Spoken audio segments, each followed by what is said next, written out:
What's up, guys? Welcome to the video we've been waiting for a long time.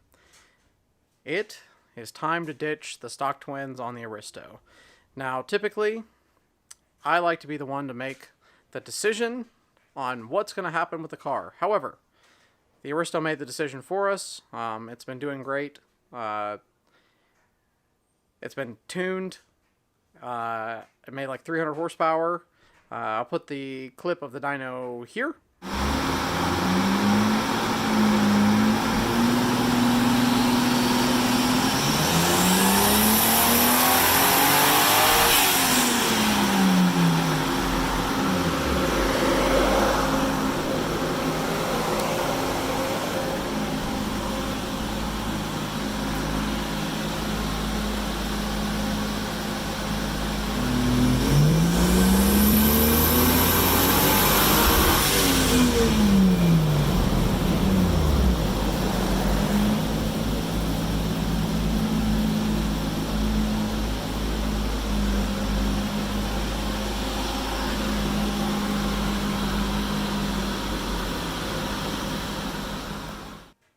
And the car's been doing great. It's been a lot of fun. The transmission needs to be, I need to do stuff with the transmission, add some coolers, power steering cooler, etc., etc., etc., so I can finally do a front mount. But it is time to mess with the factory turbos and get them gone. Now, how did the Aristo make the decision for us?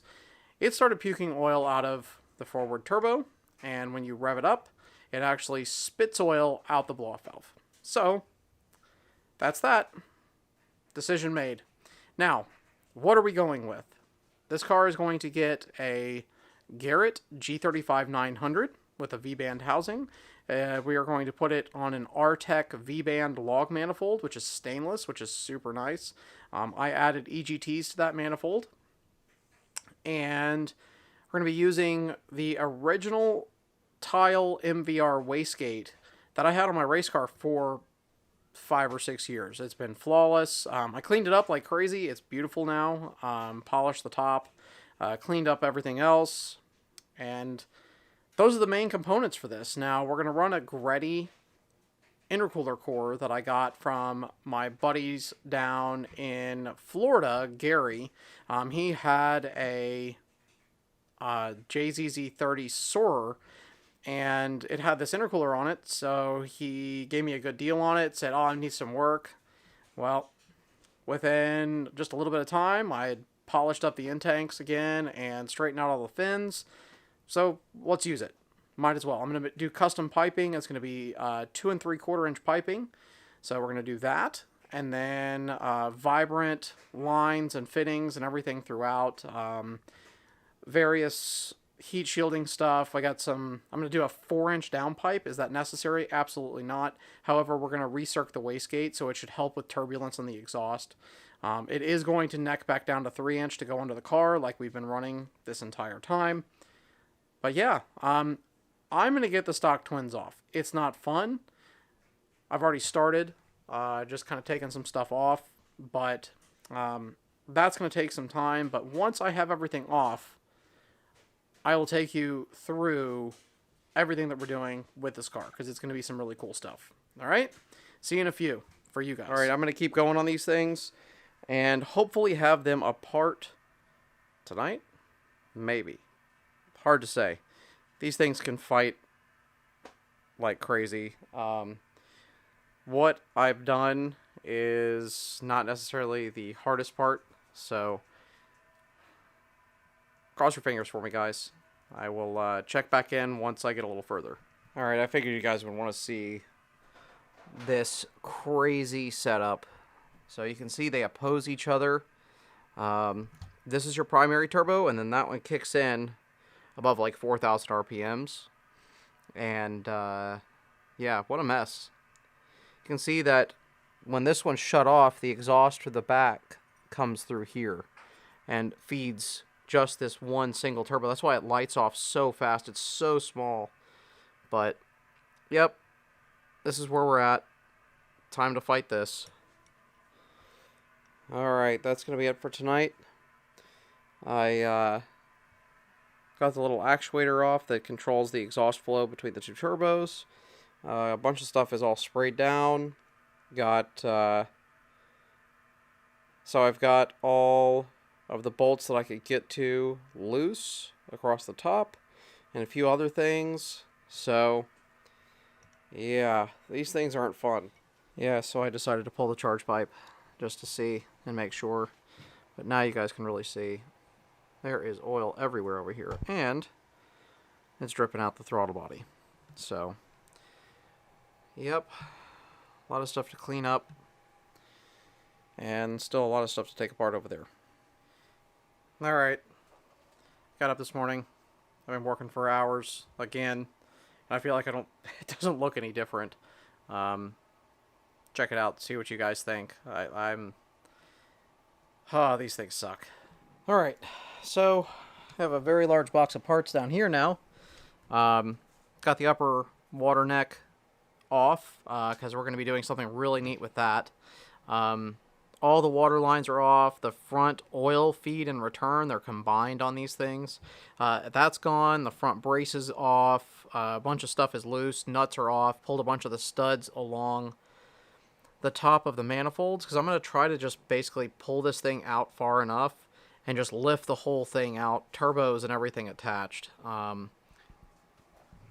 you know, I don't really know how realistic that's going to be to pull it all out as one unit. Again, I have to get the exhaust bolts off. Now, if I can do this where I just remove the 2-bolt flange from way down below and I'm able to just snake it all the way out, that would make my life a lot easier. When I initially messed with the exhaust the first time that I did anything, I had to, like, loosen the rack up to actually get to a couple of the bolts. I'm in my garage at the house. It's on the ground. I don't think I can get to it. So, let's just hope, because I can get to the 2-bolt flange pretty easily, just reaching underneath the car with a long ratchet. I'll be able to get to that. However, there's a couple braces that I still have to get off that do not look like they're going to be fun. Now, I got the nut off of one, and if I can get the bolt off of it, I think that I'll be able to, like, once everything is kind of loose, just kind of, like, jimmy it around a little bit and, let it fall off. That'll be fine. Yeah, so I'm out of time for this session. I'll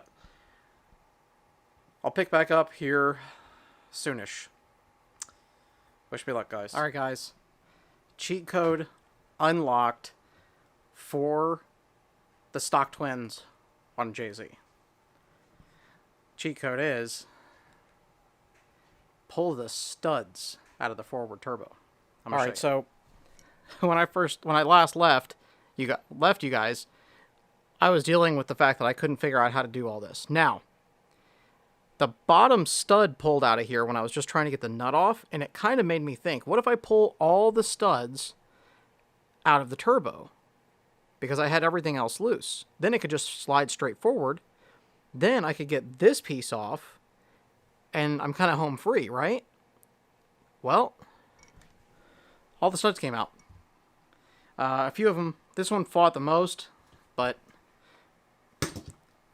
vice grips, bam. Alright, so I've got a long way to go still. We obviously have to get the other one off, and the Y pipe and all of that, but we're on our way. This is a big, big deal. Big. It's going to make my life so much easier. I'm ecstatic. Good news. Needed it. Oh, man. I've been in Florida for a week. I'm back. LA came over. This is LA. Hi. You guys are going to see more of him in the vlog. He works with me. We've been friends for a really long time. He's got a little Wagavan. We're going to get him a 350Z so we can go drifting. But guess what? Check it out. Man, what a pain. I was able to get to 1 out of 2 of the bolts all the way down in there that connect to the mid pipe, but the turbos are out, the manifold's out. I can get this guy out now. That's the Y pipe. We had to take the turbo apart. You can see down in there. Yeah. Did you have fun while you were here, LA? Oh, always. Absolutely. Whew. Whew, alright, we're going to get this stuff out. Right there. And we can test fit stuff. Exciting. Shoo, that was a workout. But I got it out. Got some of that degreaser I used on the intake manifold working. I'm going to scrub it all down and start test fitting some stuff. Alright guys, I've plugged this stuff in a previous video.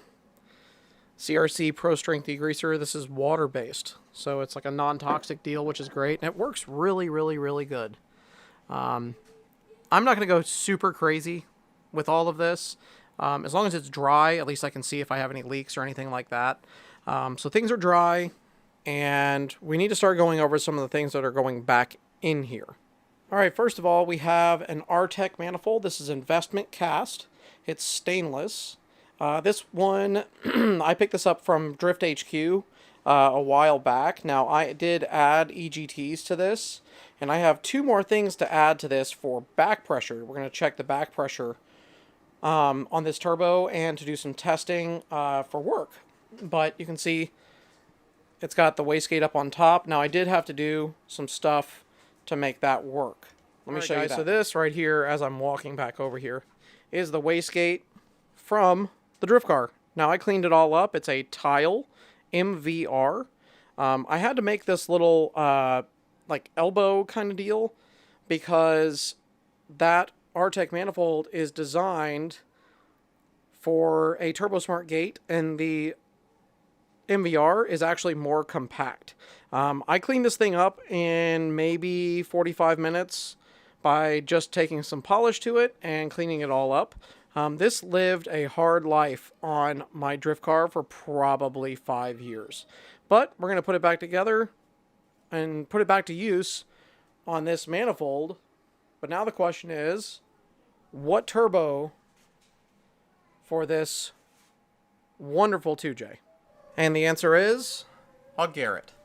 This is a Garrett G35-900. Now I've added this outlet. This is a Vibrant 2.5-inch HD clamp. Vibrant elbow here because it's actually a 2-inch outlet, and then I made a little adapter to step up. V-band housing.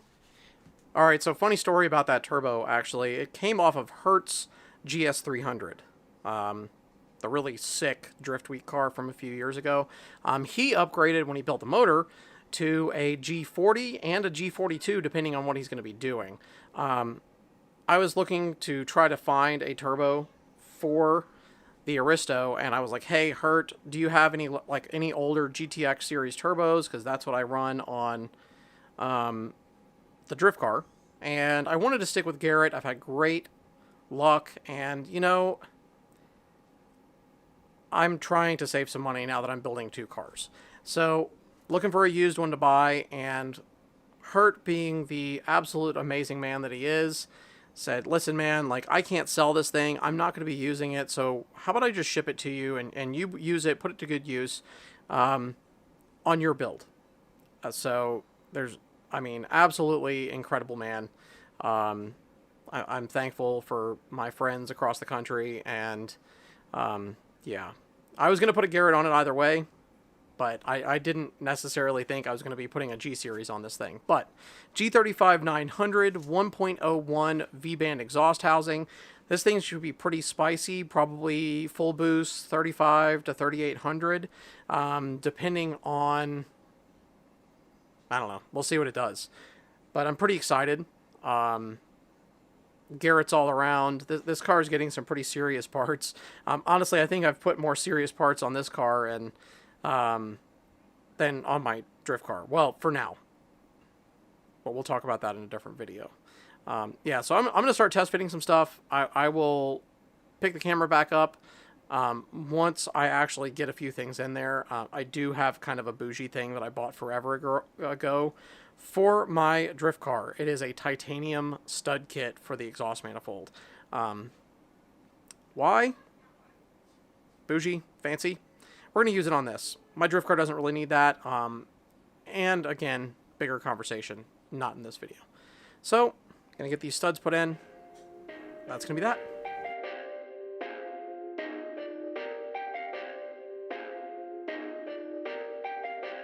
Perfect. Perfect. Perfect.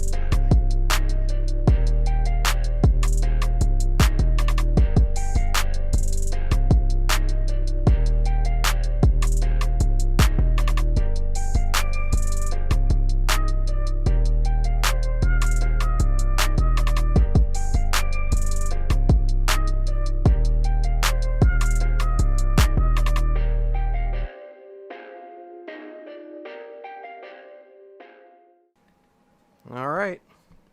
Looking good. You don't have to put a lot of torque on these, but I would like barely snug them and just make sure that they don't like thread out anytime you pull the nuts off. All right, so I did put a dab of anti-seize on them, just a little bit, so that when you screw them in, they are dissimilar metal with titanium and aluminum with the cylinder head, just to make sure that you don't have any like weird stuff happening, because that can definitely happen. Nothing like the BMWs with magnesium and aluminum and all that stuff, but just to be sure, just a little added insurance here. Time to throw the manifold on and test fit a few things. We'll check. All right, this thing fits awesome. This thing is designed to be able to get a socket on every single bolt or every single nut. If you've ever done a tubular manifold, you know how much of a pain it is to get to these lowers. Now, you can see here, very, very tight on the EGTs with that water tube. Like, really, really tight. But it's going to work out nicely. Going to grab the wastegate, going to grab the turbo, put them on, and see how everything... Okay, so one thing I forgot to mention is, if you see here, there's a step there, and there's a step there. Well, that is for the fire ring that is on the gate itself. My buddy Lyndon actually had these laser cut. They are copper, and they are the perfect width to center the gate and seal it all up. Man, this thing's really coming together. So this is just test fit. Everything is loose still. You can see the turbos in here. This guy's aiming right in the right direction. Factory charge pipes are here, which that's a whole nother situation that we will get into. But the first thing is I want this thing to run, because this thing will drive without charge pipes, which that's the plan. So did I mean for it to be that close to the strut bar? Absolutely did not, but it worked out well. So, as you can see, there's going to be a lot of heat going on right here. I'm going to do some heat management along the side of the valve cover, make a little piece that goes kind of back over by the heater lines and all of that, and over by the brakes. Got a turbo blanket. Yeah, there's a lot going on in here. I got a really cool piece for here, and I guess I'll show you that now. All right, here it is, guys. So, basically... this is, I'm not going to call it a swirl pot because it's really not a swirl pot, but it's got a sight glass so we can always see is that coolant is flowing. This gives me a nice tall fill, and it is much closer to the heater lines than it ever used to be over here. So basically what this is going to do is allow me to return the water from the turbo into that. If I want to add a pressure sensor, I can do it right here. This will be my main fill, basically. This will just stay capped. This should be really nice. I'll be able to see levels at all times, even when it's running, with this sight glass that I got. And yeah, so little vibrant weld bung, Koyo cap to match this guy. Yes, it is clocked kind of funny, but it does end up turning a little bit further. I just kind of wanted to get the outlet to face backwards so that I can drop something basically straight down here and go to our overflow. So it will be drawing fluid back in, just like this. Yeah. So that's that. Got a few more things to do. I really need to add the EMAP in there, so it's accessible. And then I guess just start making lines. All right, so where we're at basically now is get the EMAP welded up, which I'm going to have to take this stuff back off, but I'm glad everything fits nicely. Take it to the shop, weld it up, because I am working at the house on this car, which has always been the plan. Yeah, so we're going to take everything back apart, get the EMAP welded on. Then we can start doing final assembly here. Pretty cool. All right, so the other thing that we're going to have to address is, in fact, the downpipe.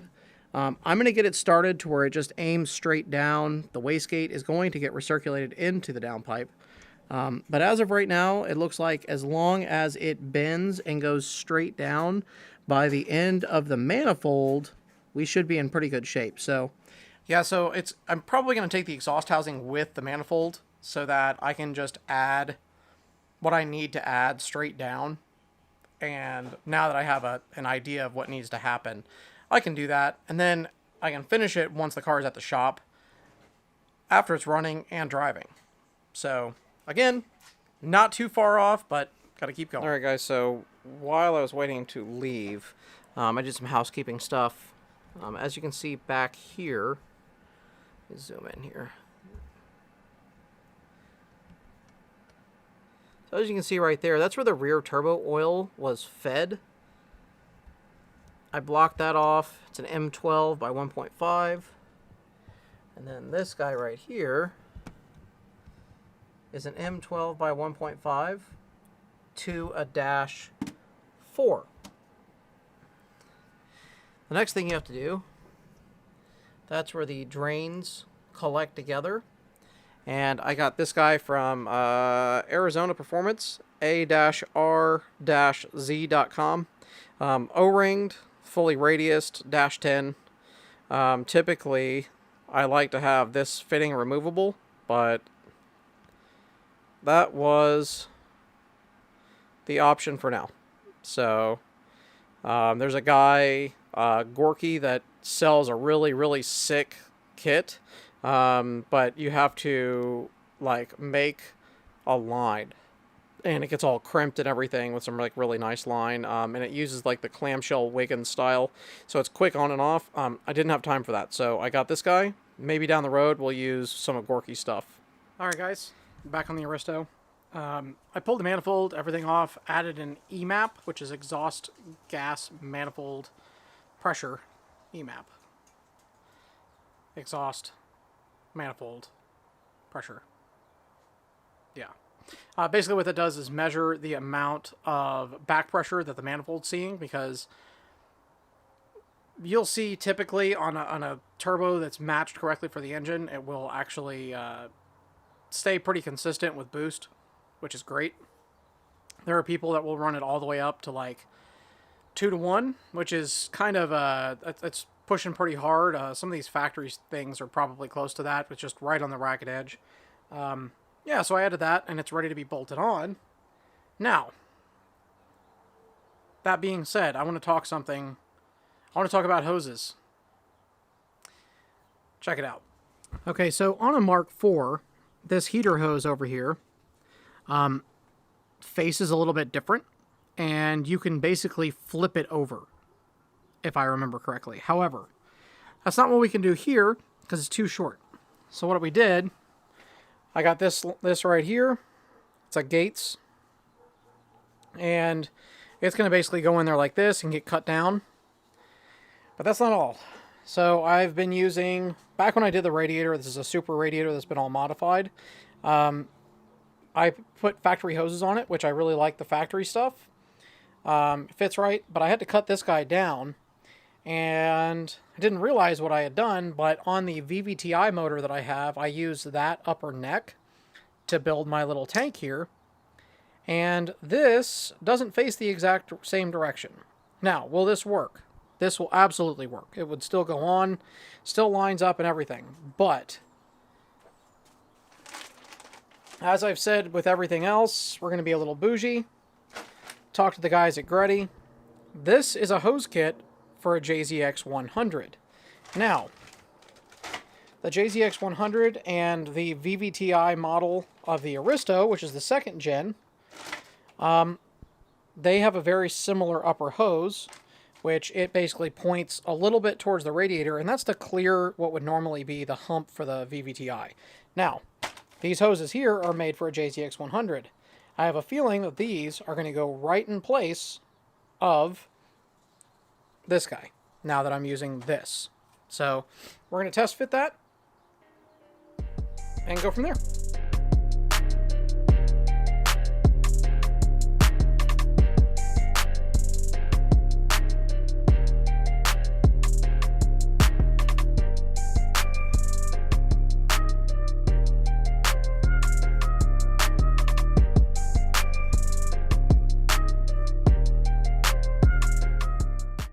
Alright, so this is a big guesstimation. I had no idea. But I think it'll work just fine. I wish this was a little bit longer. That's the only thing. So I think that this thing needs to be like to about here. Because it is have a little bit of a kink in it. Nothing too bad. I think that it'll work just fine. I just wish that this butted up against this. And that right there was not shifted crooked. So my guess is that on a JZX100, the upper is just over probably in the right here area. So this will, I'm not just sure. I might run it. I probably will. It looks a little bit nicer than that. So yeah, we'll give it a try. So just so we're JZX100 lower hose is definitely shaped a little bit different. Their charge pipes route a little bit different, but this guy is kind of in the way. Now, if I were draining the coolant that far out, would it work? Probably. That will be an answer in a later video, I think. But these hoses are super nice. Very, very nice hoses. So now, gotta get the heater hose on. To make this guy work, I cut this little elbow off. So this guy can now replace the other heater hose that used to go through the turbos. Alright, she's in there. Use the factory clamps. And basically it just, curls around like this, fits on. Now, why haven't I put on the top? Because the downpipe's going to go right down there. So we're going to use some of this heat sleeving. Put it down over top. That way we don't burn a hole in our hose while cruising down the interstate. And that's that. Not too bad. Should be rather protected from everything. It'll also keep a little bit of the heat off of the brake lines that are right there as well. Now, I'm probably going to build a heat shield that goes in here. I've got some stuff that I can use that's from the race car. Again, hand-me-down car. But yeah, time to bolt the manifold down, I think. Alright, sadly, I'm going to have to put bolts in these two. I kind of screwed myself a little bit. These guys are just a little too close to actually get a wrench and actually get a turn on it. And I can't actually get a socket on it because of that as well.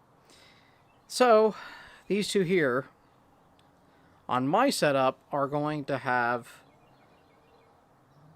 bolts. Probably Allen head bolts. So, yep. This is all self-inflicted. If I had not put the EGTs there and maybe put them on the top or rotated them off to the side just a little bit more, I'd be in much better shape. So, like I said, this is 100% self-inflicted why this doesn't work.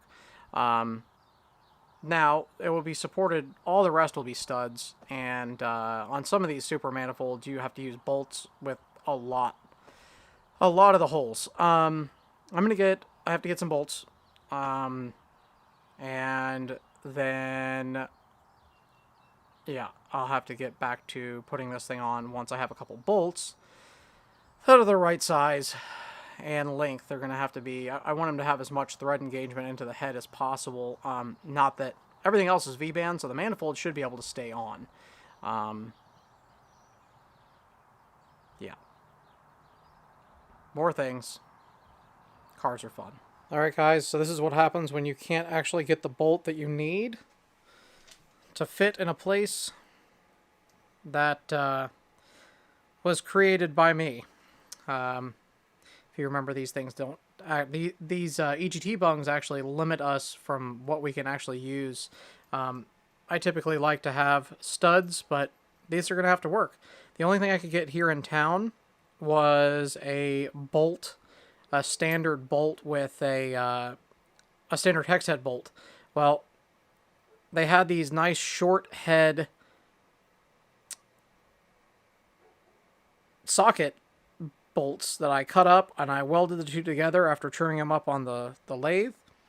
I think they're going to work just fine. They will slip down in here, and they will clear everything. And, yep, it's going to be, as usual, there's always something. And this is that something. It's self-inflicted, but here we are. Alright. It's in there. I got to get the V-band on there, but wastegate's sitting in there tight. Those homemade bolts did work and made everything very tight, but it's in and it's tight. So that's really important. Now, you can see I added a vibrant HD clamp flange on the intake now as well. So we're going to be doing something very special with that, which I will touch on later. But as of right now, this is going to be my stopping point for right now. And boom, we are making progress. All right, a little bit more progress. Got some coolant lines. We're going to feed it down there off of the thermostat housing. Goes up, 90 into the turbo, straight back out, little 30 degree into the little coolant tank. I've got fire sleeve on this and this.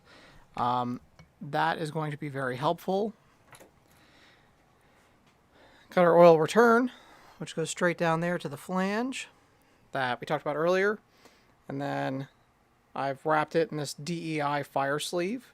All right, so we've sealed the ends of this guy with some silicone self-vulcanizing tape.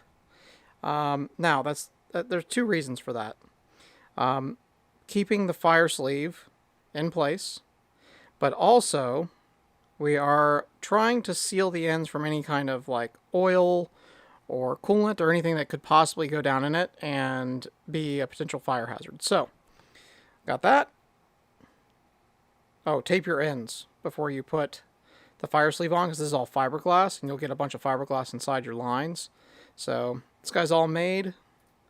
These are vibrant. This is a 45, and then a straight vibrant hose underneath. Like I said, some DEI fire sleeve, 3/4 inch. Let's see. So this is the kit that I got. It kind of comes with everything. And this guy right here will be very helpful because, like I said, it comes with everything. It's got the tape. It's got the fire sleeve. You can see it down in there. There it is. Very handy.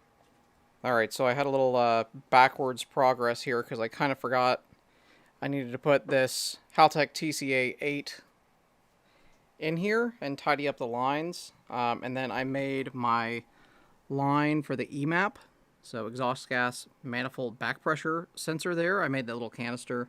That guy's off of Amazon. It's one of those, like, keep your spices or I guess whatever in there. But it's aluminum and it's like a billet piece, so I was just able to weld some bungs on either end, tie it up. That will get stuffed with fiberglass. It's got a 1/4 inch compression fitting on it for an EGT basically, and then that just compresses the line, seals it up, and then that comes down here, goes into the exhaust manifold. Listen, no judgment on that. I know that that's a lot of extra, but originally my plan was to put this inside the car, but it fits really nicely right here, and it is in fact actually made to be able to be in the engine bay. So we got all that tied up. I got two actually down here, and one of these is going to be for a trans temperature, and the other is going to be for a pre-intercooler charge temp. So these guys are closed tip and just have like an 1/8 inch MPT right here. And yeah, this thing's going to be pretty sweet. We'll be able to see what our charge air is when it's coming out and how efficient our intercooler is. But this needs to go back in there. Line's hooked up. I've got to make the feed line, which is down in there. Let's see. Where are we? Right there. That shiny fitty right there. That's a -4. And yeah, need to make a line. All right, guys. So for the feed line, -4. This is the Vibrant PTFE lined line. I use this on the V12 at work. It worked awesome for 4 turbos. I'm sure it'll be just fine for this single turbo. You got a straight on one end here, 90 on the other. I'm gonna show you guys how to assemble this real quick. I got my little like pick, which is actually like a small Torx. Just something I had at the house. I usually prefer a small flathead screwdriver. And then I've got my, this is actually a Vibrant wrench here. Super adjustable, but it actually makes a square. So that's super awesome. And this is a old Speedway adjustable Allen wrench that, golly, this thing's been around for a long time.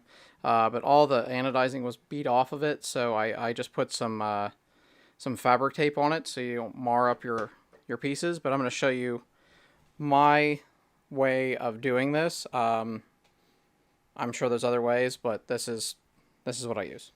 All right, so first of all, I do want to say that this is 3/8 DEI Fire Sleeve. Vibrant offers something similar, but it was out of stock.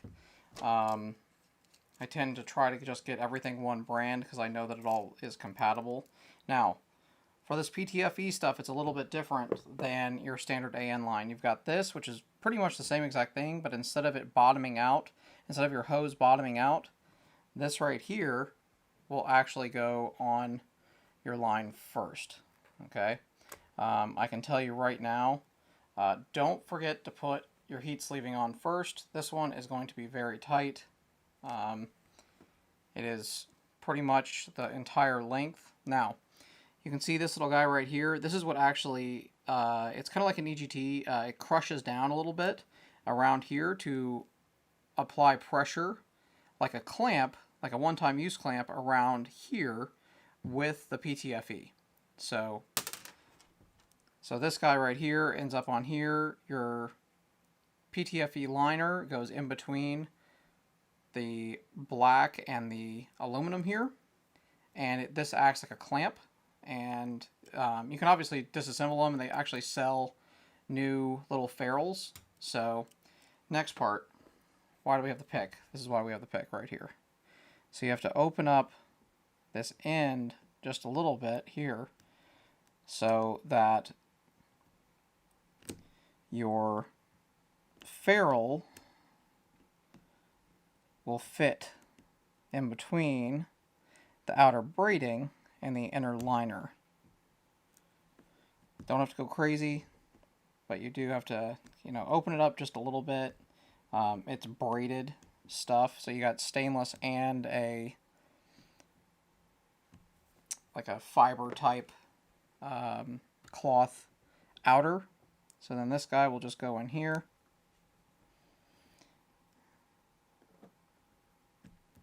Sometimes this thing can be a little bit hard to start, but once it's on, there's a little lip in there, so you basically go all the way down until the lip meets the inside, or the inner liner meets the inside of the lip. So then you've got this piece here, gets pushed. Oop, I'm going to lose my stuff here. There we go. So this gets pushed all the way down. That's where things, want to make sure that this is bottomed out, so you ensure that you get a good, your line is all seated inside. So hopefully you guys can let's twist this back a little bit. So you can see right here, this is, the ferrule is up against your nut here. Work that guy in, and then you just can kind of twist this guy together. I like to put a little bit of assembly lube on these threads. It makes it a little bit easier, and then you just twist it down. So I'm going to get some assembly lube and tighten her up, and it'll be ready to go in the car.